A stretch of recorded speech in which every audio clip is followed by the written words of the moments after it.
Olá, olá, olá, pessoal. Continuando a nossa série Sabedoria Financeira, quase acabando, mas a reflexão de hoje é muito interessante. A gente vai mostrar a relação de sabedoria, finanças e sucesso, porque algo que a gente atribui muito à questão financeira é o sucesso. A gente acha que se a gente atingir determinados recursos, determinada posição, determinado cargo, isso é algo que vai trazer um sucesso pra gente, né? A gente atribui a conquistas superficiais o nosso sucesso. Mas veja só o que Eclesiastes, capítulo 10, versículo 10 diz. Se o machado está cego e não foi afiado, é preciso golpear com mais força. Agir com sabedoria assegura o sucesso. Olha só que incrível, né? Sempre a palavra de Deus tem uma direção para qualquer situação em nossas vidas, né? Vamos pensar que nesse pequeno versículo, né, vamos dizer assim, a gente tem destrinchando ele, né, expondo esse versículo aos nossos olhos e aos nossos corações, a gente consegue perceber que o que? O machado, ele é o recurso, certo?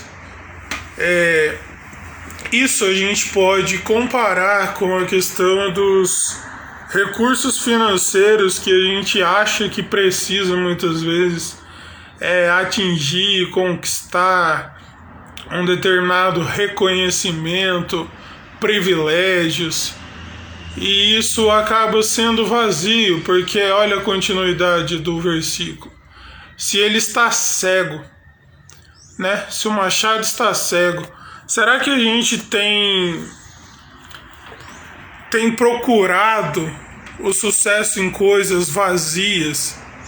A gente tem procurado tão desesperadamente algo, tão desesperadamente uma solução.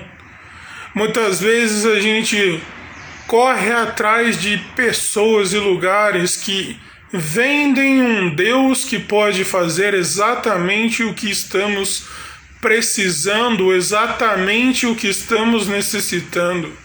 E isso é agir de uma forma vazia, isso é agir de uma forma egoísta, isso é demonstrar não uma fé verdadeira, mas uma fé cega, porque a gente passa a buscar a Deus só por uma necessidade. A gente está com o coração na necessidade e não o coração em Deus. Isso é o nosso machado cego. A gente procurar a Deus apenas quando é conveniente para nós. É muito divertido, é muito gratificante, né? Por exemplo, em redes sociais, a gente compartilhar um versículo bíblico, compartilhar uma frase sobre Deus, compartilhar publicações que falam: se você crê em Deus, digite um amém e compartilhe, porque Deus vai te trazer prosperidade. É muito comum achar isso espalhado por aí, sabe?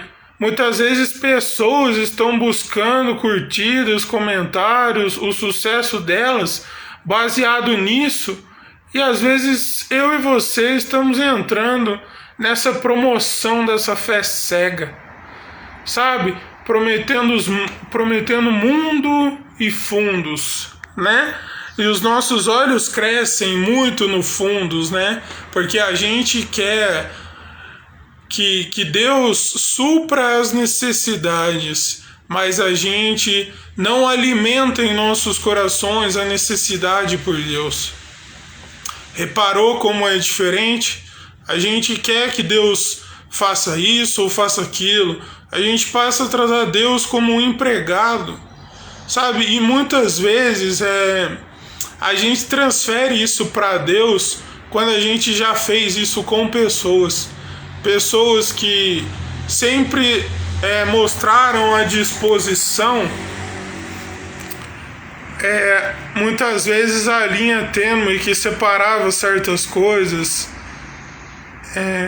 porque a pessoa sempre ajudou no momento de necessidade, a gente começa a tratar aquela pessoa como um empregado. Exatamente, nas empresas a gente pode ver isso. Muitas vezes os funcionários são tratados de maneira cega, de maneira sem sabedoria.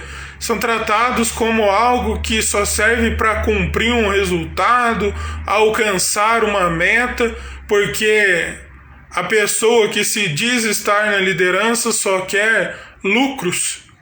Mas e aí, onde estará o lucro se ele perder os recursos? Né?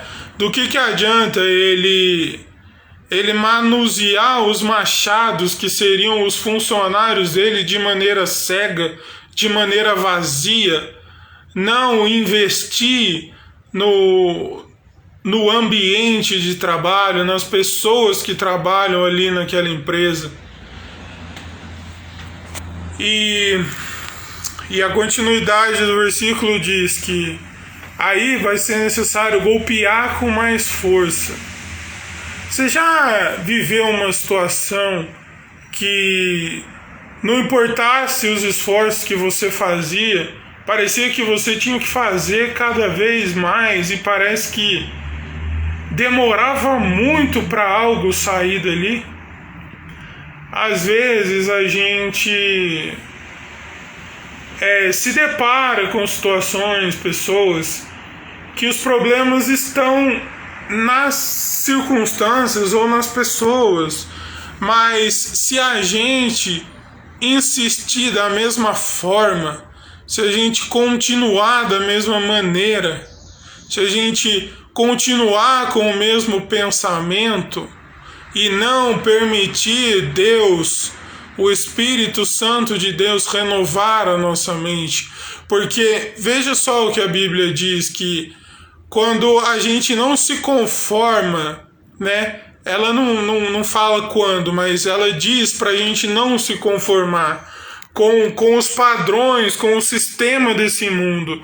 E quando a gente não se conforma, a gente passa a entender que é Deus agindo em nossas vidas e não os nossos esforços, sabe?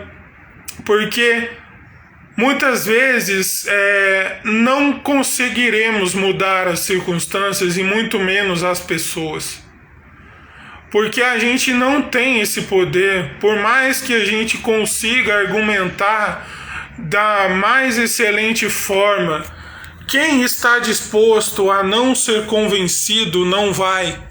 Por isso que a Bíblia diz que é o Espírito Santo que convence do pecado, da justiça e do juízo. Do que adianta a gente continuar agindo de maneira cega diante de circunstâncias, pessoas, diante de recursos que a gente precisa em uma determinada situação, e aquilo só vai desgastar, só vai possibilitar algo pesado, sabe? Será que a gente não tem deixado o peso de certas coisas tomar conta de nossas vidas?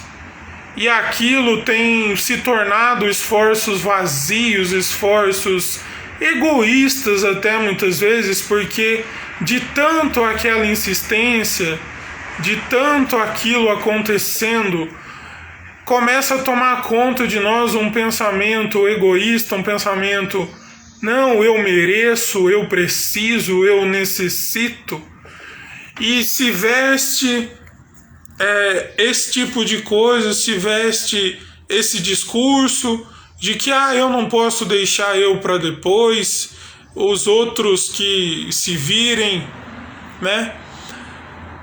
O que eu tô querendo dizer com tudo isso é o seguinte: se a gente não mudar certas atitudes, né? No exemplo da empresa que eu coloquei, se o patrão, porque isso não é um líder, né? É um patrão, simplesmente um chefe. continuar tratando os empregados de forma vazia, de forma superficial, de forma como se eles fossem apenas máquinas que precisam alcançar resultados, que precisam bater metas. Não que não seja importante planejar, mas olha só, a Bíblia não diz que todos os nossos planos darão certo. A Bíblia diz que os planos de Deus não podem ser frustrados. Então, muitas vezes, temos sentido esse cansaço, esse esgotamento, porque temos nos apoiado em nós mesmos, nos nossos esforços, nos recursos que achamos que temos que alcançar, no status que temos que bater aos olhos das pessoas. E isso vai proporcionando esforços cada vez mais intensos e resultados cada vez mais desgastantes, resultados cada vez mais frustrantes. E olha só como o versículo fecha, né? Agir com sabedoria assegura o sucesso. Sabe?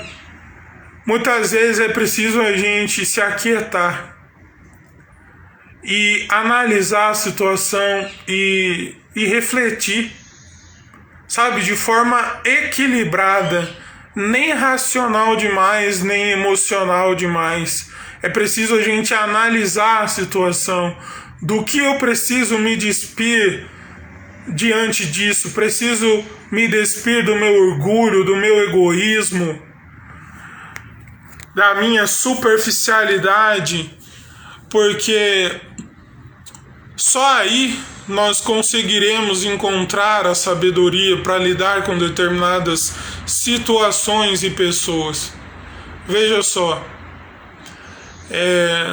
Jesus falou que aquele que ouve a palavra de Deus e pratica, quando vier a tempestade, a casa dele vai permanecer na rocha. E por várias vezes, quando lemos os Salmos, a gente pode compreender que essa rocha é uma comparação ao próprio Deus.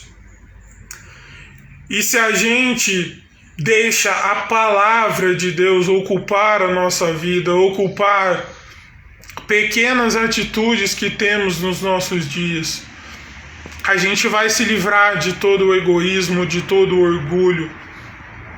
Porque, em primeiro lugar, teremos compreendido que o que nos garantirá o sucesso eterno nunca dependeu de nós e sempre foi da graça de Deus.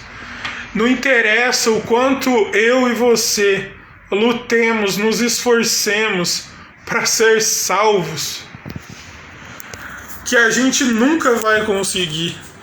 A parte que a gente precisa fazer é continuar buscando a Deus, é continuar permitindo o agir de Deus em nossas vidas.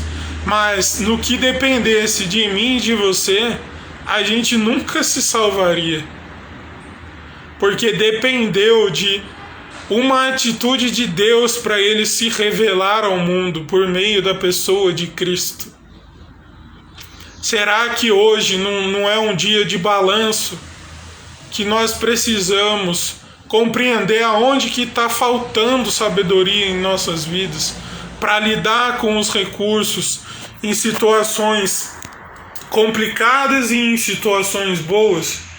Porque até mesmo numa situação boa, que os recursos comecem a aparecer, a gente pode tornar esses recursos um machado cego, se a gente começar a desperdiçar esses recursos, sabe? E como eu falei, é muito fácil se deixar levar por discursos que inflamem uma fé que promete o que a gente quer. Mas a pergunta que fica hoje para mim e para você é a seguinte: e quando Deus provoca a nossa fé? E quando Deus nos instiga em uma situação que Ele nos coloca a seguinte questão: você vai continuar agindo da maneira certa independente dos recursos que você tem? Veja só José. José é um exemplo muito bom disso. Ele foi parar na prisão por conta de várias situações que agora não é necessário aprofundar. Mas ele foi parar na prisão, injustiçado, humilhado. Ele podia ter se deixado levar pelo egoísmo, pelo vitimismo, pelo orgulho. Mas a Bíblia diz que na prisão Deus estava com José e ele se tornou o administrador da prisão. O carcereiro delegou essa função a José. Será que realmente não estaria faltando essa sabedoria para nós hoje? Para a gente conseguir sair dessa circunstância, ao invés de depender demais da circunstância, a gente não tem que depender totalmente de Deus. Fica ligado que amanhã vai ser o último episódio da série de sabedoria financeira. E não que tenha acabado todo esse assunto, mas é muito legal refletir sobre isso, é muito legal saber que a prosperidade aos olhos de Deus, o sucesso aos olhos de Deus não é a mesma coisa aos nossos olhos. E muitas vezes a gente trata, como eu disse, Deus como nosso empregado. A gente quer ser patrão de Deus, quer falar para Ele o que Ele tem que fazer e deixar de fazer. Mas Ele é o dono de todas as coisas. Por Ele e para Ele foram criadas todas as coisas. Por isso que a Bíblia diz: tudo o que respira, louve ao Senhor. Ou seja, louvar ao Senhor é a melhor forma de sucesso em nossas vidas.